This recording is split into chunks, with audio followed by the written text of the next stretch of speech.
Om Swastiastu. Umat sedharma yang saya hormati, dimanapun Anda berada, semoga selalu dalam lindungan Ida Sang Hyang Widi Wasa. Kembali lagi saya Ninyoman Dewi Erayani, penyuluh agama Hindu non-PNS di Kementerian Agama Kabupaten Tabanan. Pada kali ini akan memaparkan sedikit tentang sifat pelit. Pelit itu dosa. Itu adalah judul yang akan saya bawakan pada kali ini. Hidup di dunia ini memang tidak dapat menghindar sama sekali dari perbuatan dosa. Dosa itu hanya dapat dikurangi dan dilemahkan dengan lebih banyak berbuat yang baik, seperti melakukan punya dan bakti. Punya artinya melakukan kebajikan, sedangkan bakti melakukan pemujaan kepada Ida Sang Hyang Widi Wasa. Dalam Menawa Dharma Sastra 3, Sloka 68, dinyatakan bahwa tiap kepala keluarga memiliki 5 tempat pembunuhan. Yang pertama yaitu adalah tempat memasak, batu pengasah maksud saya, sapu, lesung, dan alunya, tempayan tempat air, dan pemakaian 5 alat itu menimbulkan dosa.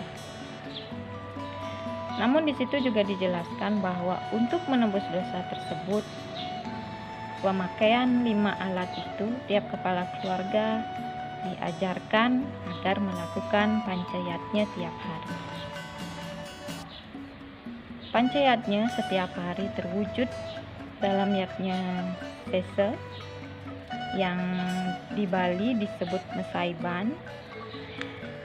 Yatnya dalam bentuk simbolis dengan makanan yang dimasak hari itu sebelumnya disisihkan sedikit dan dijadikan simbol persembahan kepada Ida Sang Hyang Widi sebagai wujud pancayatnya yang terkecil. Hal ini dimaksudkan untuk mengimbangi dosa pembunuhan di 5 tempat yang saya sebutkan tadi. Dalam Sloka Parasara Dharma Sastra menyatakan, seorang pasaka atau orang yang menangkap binatang dengan memasang jerat, seperti nelayan, pemburu, penangkap burung, dan orang pelit dipandang sama, dan sama juga kualitas dosanya. Artinya bahwa pelit itu juga termasuk dosa, sama dengan menyiksa binatang, meskipun tergolong dosa yang ringan. Orang pelit itu adalah orang yang sudah mendapat karunia dari Tuhan berupa rezeki yang lebih dari yang lain, namun rezeki itu lebih banyak hanya untuk memenuhi keinginannya sendiri. Perolehan rezeki lebih banyak dari yang lain itu adalah suatu peluang yang diberikan oleh Tuhan untuk menolong mereka yang masih keadaan kekurangan. Pada zaman modern sekarang ini sesungguhnya sudah lebih banyak tercipta peluang untuk mendapatkan rezeki kalau dibandingkan dengan zaman ekonomi yang masih mengandalkan sistem ekonomi agraris. Sifat pelit juga banyak menimbulkan kesenjangan ekonomi dan sosial yang dapat menjadi pemicu timbulnya perbuatan-perbuatan dosa. Umat sedharma yang saya hormati, sifat pelit membunuh tumbuhnya keseimbangan hidup di tengah kehidupan bersama dalam masyarakat. Penderitaan akan dirasakan lebih pedih di hadapan orang yang serba berlebihan oleh mereka yang masih kekurangan, namun akan terobati kalau mereka yang memiliki rezeki lebih itu mau berbagi kelebihannya untuk membuka peluang rezeki bagi mereka yang lebih kecil.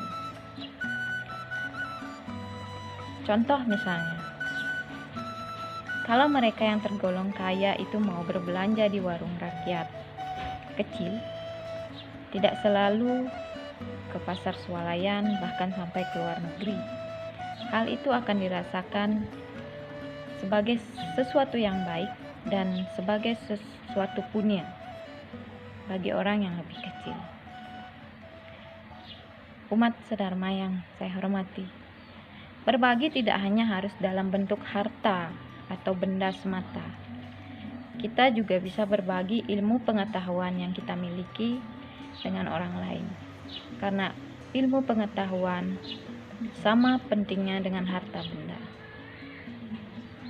Jadi janganlah kita menjadi orang yang pelit agar tercipta kedamaian dalam hidup kita.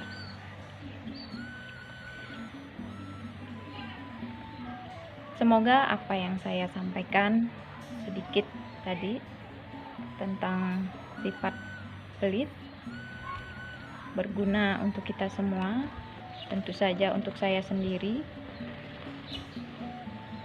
Saya mohon maaf apabila ada kesalahan dalam menyampaikan uraian tadi. Akhir kata, saya akhiri dengan Parama Santi. Om Santi Santi Santi Om.